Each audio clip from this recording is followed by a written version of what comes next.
आज का सीक्वेंस जैसे कि आप सब देख ही रहे हैं, बूंदी को पुरानी अबैंडन शिव मंदिर में आना है जहाँ पर बहुत सारे जहरीले सांप हैं एंड बूंदी काफ़ी डर रही है। तो लेट्स सी अब बूंदी जा पाती है नहीं जा पाती है, बट उसी दौरान काफ़ी फ्रस्ट्रेशन में बूंदी काफ़ी कुछ रिवील भी कर देती है। सब देखते हैं क्या होता है। और यहाँ पे देखा गया दादी ने जबरदस्ती बंदूक की नोक पे आपको भेज रहे हैं और आप गुस्से में आके अपने कुछ एक सीक्वेंस को खोला है, पोल खोला है। जी, रिवीलेशन तो हुई है, वो आपको टेलीकास्ट में देखना पड़ेगा कि मैंने क्या बताया।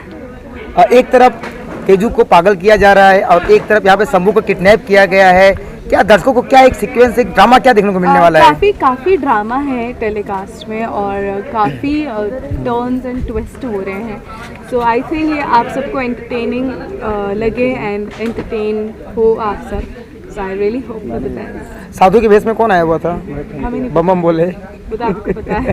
अच्छा एक बात और, लता दीदी इस दुनिया को अलविदा कह गई। बसंत पंचमी जब आई और उसी दौरान उनका हुआ स्वर का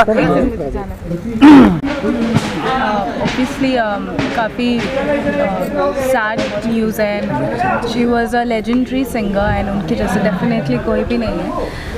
and all I can say is अब वो जहाँ पर भी, I hope she will be safe and she will be happy.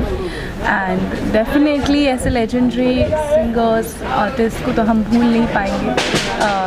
And उनको याद करने का सिर्फ एक ही तरीका है, उनके प्यारे गाने, उनकी सुरीली आवाज़। एंड आई वुड से कि लता मैम जैसे singer I don't think so आगे एग्जिस्ट होंगे, बिकॉज उनकी आवाज़ like it was something different only.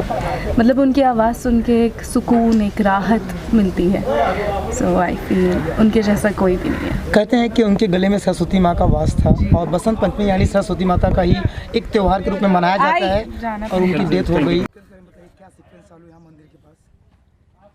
आज यहाँ पे मंदिर में लेके आए हैं बूंदी को, क्योंकि वो शंभू की पत्नी है और जैसा बाबा जी ने बोला है कि जो शंभू की पत्नी है उसी को शंकर जी पे जल चढ़ाना होगा।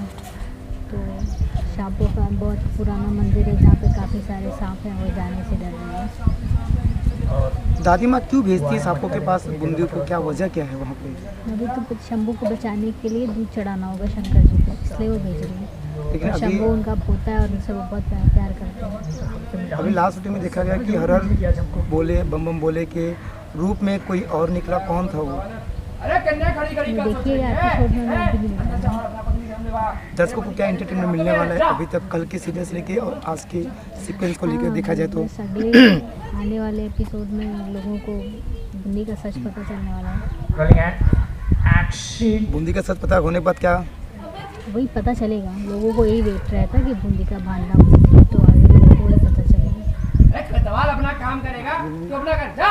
मैम कल थोड़ी क्षति हो चुकी है हमारे यहाँ लता जी के बारे में एक मातम से छाया हुआ है। बेटी तेरे जाने के बारे में कुछ मिलेगा। पत्नी है ना तो उसकी पत्नी है ना, थोड़ा कर्तव्य होता है। सारा ही भारत रत्न और पद्म विभूषण लता जी हमारे देश के ईश्वर को खिला, लोगों को इतना मानते हैं, इतना चाहते हैं। उनके गाने सुन के हम लोग बड़े हुए हैं और कितना मतलब कल हम लोग उनका देख रहे थे टीवी पे न्यूज़ में, तो बहुत ही मतलब अफसोस हो रहा था, बहुत लग रहा था कि हमारे बीच में अब वो नहीं है। अजीब ही फीलिंग थी। बस हम सब लोग यही प्रार्थना करते हैं कि भगवान उनकी आत्मा को शांति दे और हमेशा जहाँ है वो वहाँ खुश है। जो कल आपका जो शूट चालू था, आगे के एपिसोड में काफ़ी सारा ड्रामा है। इधर बूंदी की सच्चाई पता चलने वाली है, लोगों को पता चल जाएगी आने के एपिसोड में। और उधर तेजो को मैंने पागल कर ही दिया है कैसे करके, तो उसे मुझे बस हवेली से निकालना है, लेकिन अभी निकली नहीं है, निकालना है। तो मुझे लगता है कि सारे दर्शकों को काफ़ी इंटरटेन होने वाले हैं वो लोग। यही चीज़ कोरियोग्राफी यूनिवर्सिटी में शूटिंग हो रही है। आवाज़ के सीक्वेंस के बारे में आपके यहाँ पे बंदूक है, क्या कहना चाहिए? रेडी। बंदूक तो हमेशा ही हाथ में होती है, पर आज ज़्यादा कुछ लंबी मतलब टाइम हो गया हाथ में बंदूक ले लिए। बस देखिए सीक्वेंस तो हमारा ये चल रहा है कि शंभू किडनैप हो गया और ये दादी के लिए बहुत बड़ी बात है, क्योंकि शंभू उनका सबसे प्यारा पोता है। अब उसमें ये होता है कि एक बाबा जी आते हैं और वो कहते हैं कि एक पुराना मंदिर है शिव जी का, और वहाँ जाने से शिवलिंग पे दूध चढ़ाने से शंभू का पता चल सकता है। पर सबसे बड़ी प्रॉब्लम ये है कि वहाँ पर सांप बहुत है।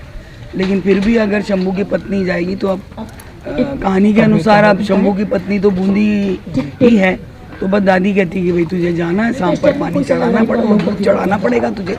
और बूंदी जो है वो उसका डर के मारे बुरा हाल है, वो इधर उधर के बहुत बहाने बना रही है, लेकिन दादी अटकी हुई है कि तुझे जाना है, हमें तो अपने शंभू को बचाना। बस ये सीक्वेंस है जो आज हम शूट कर रहे हैं। बूंदी ने जाने से भी मना किया है और भी पोल खोल दिए कि मैं उसकी पत्नी नहीं हूँ। जी हाँ, इस सीक्वेंस उस समय ये सुन के इस सीक्वेंस में ये बहुत बड़ी बात खुलती है, और ये दादी के लिए ही नहीं पूरे परिवार के लिए बहुत ही शॉकिंग है। और अभी तो जहाँ तक हमको आज स्क्रिप्ट मिली है तो यही है कि सबसे बड़ी दादी की क्या प्रॉब्लम है कि बूंदी पेट से है और वो खानदान का वारिस है, तो वो उसकी वजह से दादी हमेशा अपने को रोक लेती है। और इस बार भी ये जब अंत में वो बोलती है तो गोली चलाती है, लेकिन वो गोली कहीं और चलाती है, फिर भी बूंदी को बचा देती है बिकॉज उसके पेट में खानदान का वारिस। साधु के रूप में कौन था? जी, साधु के वेशभूषा में कौन आया था?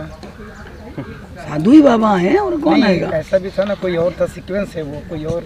आपको पता है? अभी हमने नहीं, आपको पता तो मुझे बता दीजिए, मुझे तो नहीं पता। सीक्वेंस नहीं बताएंगे मतलब। नहीं, देखिए कुछ चीज़ें ऐसी होती हैं वो जो शो में खुद देखने में मज़ा आता है, अगर हमने बता ही दिया तो लोगों का इंटरेस्ट खत्म हो जाता है ना। भारत रत्न लता दीदी अब इस दुनिया में नहीं रही, सब देखिए ये तो मैं अकेली क्या बोलूँगी, पूरे वर्ल्ड के लिए एक शोक की बात है और बहुत बड़ा हमारे लिए लॉस है। कल हम शूट कर रहे थे, लेकिन मैं सच बोलूँ शूट करने का बिल्कुल मन नहीं था, और शूट करते वक्त सीक्वेंस में मैंने फ्लावर वॉश के सामने अपना मोबाइल मतलब ऑन करके आवाज़ कम करके लगा रखा था, क्योंकि जब अंतिम क्षण थे अग्नि देने के तो वो मतलब ऐसा मेरा तो मन हो रहा था कि मैं उसको 1 मिनट भी मिस ना करूं, काश मैं हम वहाँ जा सकते, लेकिन क्या करें, कलाकार की मजबूरी होती है। और लता जी का कल सारे दिन उनके मतलब समझ लीजिए 13 साल की उम्र से किसी बच्ची का गाना और इस उम्र तक गाते रहना, ये हम तो सपने में भी नहीं सोचते। इसलिए लता ताई का ही एक सरस्वती रूप है जो कर पाई वो। और कल फिर से दोबारा सारे गाने जब सुन रहे थे तो मेरे मन में सिर्फ यही आ रहा था कि हर गाना जब वो गाती थी तो बिल्कुल डिफरेंट होता था, बिल्कुल डिफरेंट होता था आवाज़। आज आप हम सिंगर्स को सुनते हैं, उनके सबके अपने एक पैटर्न है, वो भी जब भी गाते हैं उनके गानों में कहीं ना कहीं उनका अपना पैटर्न दिखाई देता है, लेकिन लता जी के गानों में कभी नहीं दिखा। और शब्द ही नहीं है कि हमने एक इतनी बड़ी हस्ती को खो दिया। और फिर भी लता दीदी चली गई हैं, पर उनकी याद उनकी, क्योंकि कहते हैं ना कि उन्होंने ही गाया है, मेरी आवाज़ ही पहचान है घर साथ रहे। तो ये तो कहना ही लता जी के लिए वो है कि उनकी याद तो हमेशा हमेशा इस दुनिया में कायम रहेगी। कभी भी धरती जब तक है तब तक लता जी की याद सबके साथ रहेगी, उनकी आवाज़ के जरिए। मेरी श्रद्धांजलि है उनको, और मेरे लिए ही नहीं है, पूरे वर्ल्ड के लिए बहुत बड़ा लॉस है। दादी जी बहुत अच्छी